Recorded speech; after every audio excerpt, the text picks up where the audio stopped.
భూమికి కొన్ని వందల కిలోమీటర్ల ఎత్తులో నాసా అంతరిక్షంలోకి ప్రవేశపెట్టిన ఇంటర్నేషనల్ స్పేస్ స్టేషన్ త్వరలోనే కూలిపోబోతుందా? అంటే అవును, ఇది నిజమే అని అంటున్నారు. దాదాపు 17 సంవత్సరాల క్రితం నిర్మింపబడిన ఈ స్పేస్ స్టేషన్ అంతరిక్షంలోని పరిస్థితుల వల్ల ఇప్పుడు చిన్నగా పాడైపోతూ త్వరలోనే కూలిపోబోతుందని, ఈ విషయం అమెరికాకు తెలిసినా కావాలని నిజం బయటికి చెప్పట్లేదు అని కొంతమంది అంటున్నారు. అయితే వారి మాటలో నిజమెంత? స్పేస్ స్టేషన్లోని కొన్ని విభాగాలు ఇప్పటికే నాశనమయ్యాయా? త్వరలోనే ఇది కూలిపోబోతుందా? ఈ విషయంపై నాసా గురించి రష్యా బయటపెట్టిన రహస్యాలు ఏంటి అనే విషయాలను తెలుసుకోవాలంటే ఈ వీడియోని ఎక్కడ స్కిప్ చేయకుండా చివరి వరకు చూడండి. రీసెంట్గా స్పేస్ నుండి భూమి మీదకు వచ్చిన మన సునీత విలియమ్స్ గారు అక్కడ జరిగిన కొన్ని చిన్న పొరపాటు వల్ల దాదాపు 1 సంవత్సరం స్పేస్ స్టేషన్లోనే ఉన్నారు. అయితే ఆ పొరపాటుకు నాసా రకరకాల కారణాలు చెప్పిన మెయిన్ రీజన్ మాత్రం స్పేస్ స్టేషన్లో జరిగిన ఒక తప్పు వల్లే అని కొంతమంది ఆస్ట్రోనైట్స్ అంటున్నారు. స్పేస్ స్టేషన్ పాతపడిపోయిందని, దాని స్థానంలో మరొక దానిని త్వరగా ఏర్పాటు చేయకపోతే సునీత విలియమ్స్కు జరిగినట్లే అక్కడికి వెళ్లే మిగతా వారికి కూడా జరగవచ్చు, వారి ప్రాణాలు కూడా పోవచ్చు అని వారు అంటున్నారు. కానీ వీళ్ళంతా ఎంత చెప్పినా వినకుండా నాసా దీనిని ఎందుకు కొనసాగిస్తుందో మాత్రం ఎవ్వరికీ అర్థమవ్వడం లేదు. అయితే ముందు నాసా ఈ స్పేస్ స్టేషన్ని ఎలా కట్టింది, అసలు ఈ ప్రాజెక్ట్ ఉద్దేశం ఏంటి అనే విషయాలను ఒక్కొక్కటిగా తెలుసుకుందాం. మన భూమి నుండి స్పేస్లోకి వెళ్లే స్పేస్ క్రాఫ్ట్ ఫ్యూయల్ కోసం మళ్ళీ తిరిగి వెనక్కి రాకుండా అక్కడే వాటికి ఇంధనం దొరికేందుకు, అలాగే స్పేస్లో మనిషి ఎలా ఉండగలడు, ఎలా జీవించగలడు, మరియు కొన్ని అంతరిక్ష పరిశోధనల కోసం అమెరికా ఎప్పటి నుండో ఒక స్పేస్ స్టేషన్ని నిర్మించాలని అనుకుంది. అయితే స్పేస్ స్టేషన్ ఫ్రీడమ్ పేరుతో అందుకు తగ్గ ప్రయత్నాలు 1984లోనే జరిగినా కొన్ని కారణాల వల్ల అది ముందుకు వెళ్ళలేదు. కానీ 1993లో ఈ విషయం మీద అందరూ ఇంట్రెస్ట్ చూపించడం, ఇందులో ఎన్నో కంట్రీస్ ఇన్వాల్వ్ అయి ఉండడంతో స్పేస్ స్టేషన్ ఫ్రీడమ్ అనే పేరు ఇంటర్నేషనల్ స్పేస్ స్టేషన్ అయింది. ఇందులో America, Russia, Japan, Canada, Europe వంటి దేశాలు సభ్యులుగా ఉన్నాయి. అయితే ఈ స్పేస్ స్టేషన్ని నిర్మించడానికి చాలా ఏళ్ల పట్టింది. ఎందుకంటే అంత పెద్ద మిషన్ని రాకెట్స్లో కానీ స్పేస్ క్రాఫ్ట్లో కానీ పంపలేము. సో చిన్నగా ఒక్కొక్క కాంపోనెంట్ని స్పేస్లోకి తీసుకువెళ్ళి అక్కడే వాటిని డాకింగ్ అనే ప్రక్రియ ద్వారా అసెంబుల్ చేసి ఈ స్పేస్ స్టేషన్కి రెడీ చేశారు. అలా 1998లో మొదలైన దీని నిర్మాణం 2011లో పూర్తయింది. అంటే ఇంటర్నేషనల్ స్పేస్ స్టేషన్ పూర్తవడానికి 13 ఏళ్లు పట్టిందన్నమాట. కానీ 2000 సంవత్సరంలో దీని మొదటి దశ పూర్తవగానే కొంతమంది ఆస్ట్రోనైట్స్ ఇక్కడికి మొదటిసారి వచ్చారు.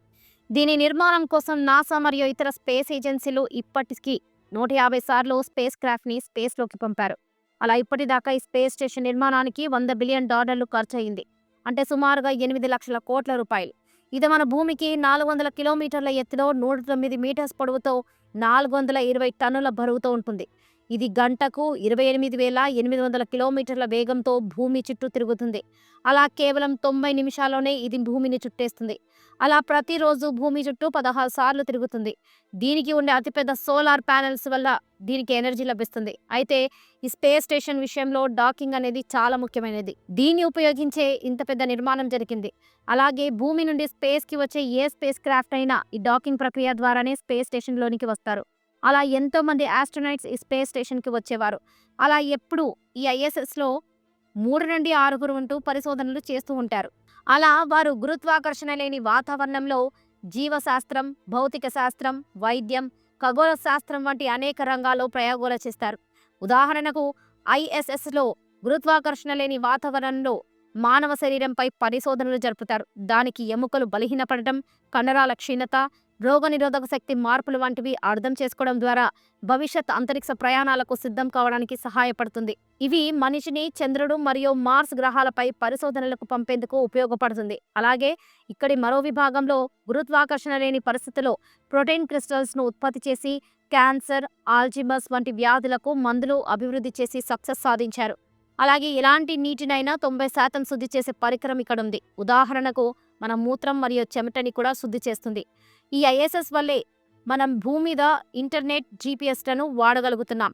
స్పేస్ క్రాఫ్ట్లో జరిగిన చిన్న పొరపాటు వల్ల సునీత విలియమ్స్ మరియు ఇంకొంతమంది దాదాపు 282 రోజులు ఈ ఐఎస్ఎస్లోనే ఉండి రీసెంట్గానే స్పేస్ ఎక్స్ సహాయంతో భూమికి తిరిగి వచ్చారు. అయితే ఈ స్పేస్ స్టేషన్కు 2011లో స్టార్ట్ చేసినప్పుడే దీనిలోని పరికరాలను పాతపడిపోతాయని, ఒక 15 సంవత్సరాలలో దీన్ని కూల్చివేయాలని అప్పట్లోనే నిర్ణయం తీసుకున్నారు. అంటే వచ్చే 1-2 సంవత్సరాల్లోనే అన్నమాట. అయితే అమెరికా మాజీ ప్రెసిడెంట్ జో బైడెన్ మాత్రం ఇది ఇంకా చాలా బాగా పనిచేస్తుందని, దీని సేవలను 2030 వరకు కంటిన్యూ చేయాలని నిర్ణయించారు. అయితే దీనికి కొంతమంది రష్యన్స్ మాత్రం వ్యతిరేకిస్తున్నారు. అలాగే దీని గురించి స్పేస్ యాక్స్ అధినేత ఎలాన్ మస్క్ కూడా మాట్లాడుతూ ఐఎస్ఎస్ చాలా ఓల్డ్ అయిపోయిందని, దానిని త్వరగా కూల్చి మరొక దాన్ని ప్రవేశపెట్టాలని, లేకపోతే చాలా ప్రమాదం జరగొచ్చని చెప్పాడు. ఇది ఎందుకు ప్రమాదం అంటే 1973లో నాసా స్కైల్యాబ్ అనే ఒక చిన్న స్పేస్ స్టేషన్ని నిర్మించి దానితో 170 రోజులు పని చేయించి డిస్ఫంక్షన్ చేయగా అది మండిపోయి దాని సకాలాలు హిందూ మహాసముద్రంలోనూ మరియు కొన్ని ప్రాంతాల్లో పడ్డాయి. అయితే ఒక చిన్న ల్యాబ్ పడితేనే ఇంత ప్రమాదం జరిగితే ఇంత పెద్ద స్పేస్ స్టేషన్ భూమి మీద పడితే ఇంకేమైనా ఉందా? అందుకే ఐఎస్ఎస్ టైం అయిపోవస్తున్నా కూడా మరో 5 ఏళ్లు దాన్ని వాడాలి అని చెప్పగానే ఈ విషయంపై అన్ని ప్రపంచ దేశాలు భయపడుతున్నాయి. అయితే దీని గురించి నాసా మాట్లాడుతూ ఐఎస్ఎస్ 2030 వరకు పనిచేసేలా అన్ని రిపేర్లు మరియు అప్గ్రేడ్లు జరిగాయని తెలిపింది. అలాగే 2030-2031లో ఐఎస్ఎస్ పని ముగిసిన తర్వాత దానిని ఒక సరైన పద్ధతిలో భూమి వాతావరణంలోకి తీసుకువచ్చి పసిఫిక్ మహాసముద్రంలోని పాయింట్ నిమో అనే స్థలంలో కూల్చడానికి ప్లాన్ చేశారు. ఇది ఒక రిమోట్ ప్రాంతం. దీనిని స్పేస్ క్రాఫ్ట్ గ్రేవియార్డ్ అని కూడా పిలుస్తారు. ఈ ప్రక్రియలో ఐఎస్ఎస్ భాగాలు వాతావరణంలో కాలిపోతాయి మరియు మిగిలిన శిథిలాలు సముద్రంలో పడతాయి. అయితే ఇప్పుడు అమెరికా ప్రెసిడెంట్గా ట్రంప్ గెలవడంతో దీని మీద ఆయన ఏం నిర్ణయం తీసుకుంటారో చూడాలి. అలాగే మన భారతదేశం కూడా 2030 నాటికి ఒక సొంత స్పేస్ స్టేషన్ని నిర్మించుకోవాలని చూస్తుంది. చూసారు కదా ఫ్రెండ్స్, ఈ వీడియో మీద మీ అభిప్రాయాన్ని కామెంట్స్లో తెలియజేయండి. భూమికి కొన్ని వందల కిలోమీటర్ల ఎత్తులో నాసా అంతరిక్షంలోకి ప్రవేశపెట్టిన ఇంటర్నేషనల్ స్పేస్ స్టేషన్ త్వరలోనే కూలిపోబోతుందా అంటే అవును, ఇది నిజమే అని అంటున్నారు. దాదాపు 17 సంవత్సరాల క్రితం నిర్మింపబడిన ఈ స్పేస్ స్టేషన్ అంతరిక్షంలోని పరిస్థితుల వల్ల ఇప్పుడు చిన్నగా పాడైపోతూ త్వరలోనే కూలిపోబోతుందని, ఈ విషయం అమెరికాకు తెలిసినా కావాలని నిజం బయటికి చెప్పట్లేదు అని కొంతమంది అంటున్నారు. అయితే వారి మాటలో నిజమెంత? స్పేస్ స్టేషన్లోని కొన్ని విభాగాలు ఇప్పటికే నాశనమయ్యాయా? త్వరలోనే ఇది కూలిపోబోతుందా? ఈ విషయంపై నాసా గురించి రష్యా బయటపెట్టిన రహస్యాలు ఏంటి అనే విషయాలను తెలుసుకోవాలంటే ఈ వీడియోని ఎక్కడ స్కిప్ చేయకుండా చివరి వరకు చూడండి. రీసెంట్గా స్పేస్ నుండి భూమి మీదకు వచ్చిన మన సునీత విలియమ్స్ గారు అక్కడ జరిగిన కొన్ని చిన్న పొరపాటు వల్ల దాదాపు 1 సంవత్సరం స్పేస్ స్టేషన్లోనే ఉన్నారు. అయితే ఆ పొరపాటుకు నాసా రకరకాల కారణాలు చెప్పిన మెయిన్ రీజన్ మాత్రం స్పేస్ స్టేషన్లో జరిగిన ఒక తప్పు వల్లే అని కొంతమంది ఆస్ట్రోనైట్స్ అంటున్నారు. స్పేస్ స్టేషన్ పాతపడిపోయిందని, దాని స్థానంలో మరొక దానిని త్వరగా ఏర్పాటు చేయకపోతే సునీత విలియమ్స్కు జరిగినట్లే అక్కడికి వెళ్లే మిగతా వారికి కూడా జరగవచ్చు, వారి ప్రాణాలు కూడా పోవచ్చు అని వారు అంటున్నారు. కానీ వీళ్ళంతా ఎంత చెప్పినా వినకుండా నాసా దీనిని ఎందుకు కొనసాగిస్తుందో మాత్రం ఎవ్వరికీ అర్థమవ్వడం లేదు. అయితే ముందు నాసా ఈ స్పేస్ స్టేషన్ని ఎలా కట్టింది, అసలు ఈ ప్రాజెక్ట్ ఉద్దేశం ఏంటి అనే విషయాలను ఒక్కొక్కటిగా తెలుసుకుందాం. మన భూమి నుండి స్పేస్లోకి వెళ్లే స్పేస్ క్రాఫ్ట్ ఫ్యూయల్ కోసం మళ్ళీ తిరిగి వెనక్కి రాకుండా అక్కడే వాటికి ఇంధనం దొరికేందుకు, అలాగే స్పేస్లో మనిషి ఎలా ఉండగలడు, ఎలా జీవించగలడు మరియు కొన్ని అంతరిక్ష పరిశోధనల కోసం అమెరికా ఎప్పటి నుండో ఒక స్పేస్ స్టేషన్ని నిర్మించాలని అనుకుంది. అయితే స్పేస్ స్టేషన్ ఫ్రీడమ్ పేరుతో అందుకు తగ్గ ప్రయత్నాలు 1984లోనే జరిగినా కొన్ని కారణాల వల్ల అది ముందుకు వెళ్ళలేదు. కానీ 1993లో ఈ విషయం మీద అందరూ ఇంట్రెస్ట్ చూపించడం, ఇందులో ఎన్నో కంట్రీస్ ఇన్వాల్వ్ అయి ఉండడంతో స్పేస్ స్టేషన్ ఫ్రీడమ్ అనే పేరు ఇంటర్నేషనల్ స్పేస్ స్టేషన్ అయింది. ఇందులో America, Russia, Japan, Canada, Europe వంటి దేశాలు సభ్యులుగా ఉన్నాయి. అయితే ఈ స్పేస్ స్టేషన్ని నిర్మించడానికి చాలా ఏళ్ల పట్టింది. ఎందుకంటే అంత పెద్ద మిషన్ని రాకెట్స్లో కానీ స్పేస్ క్రాఫ్ట్లో కానీ పంపలేము. సో చిన్నగా ఒక్కొక్క కాంపోనెంట్ని స్పేస్లోకి తీసుకువెళ్ళి అక్కడే వాటిని డాకింగ్ అనే ప్రక్రియ ద్వారా అసెంబుల్ చేసి ఈ స్పేస్ స్టేషన్కి రెడీ చేశారు. అలా 1998లో మొదలైన దీని నిర్మాణం 2011లో పూర్తయింది.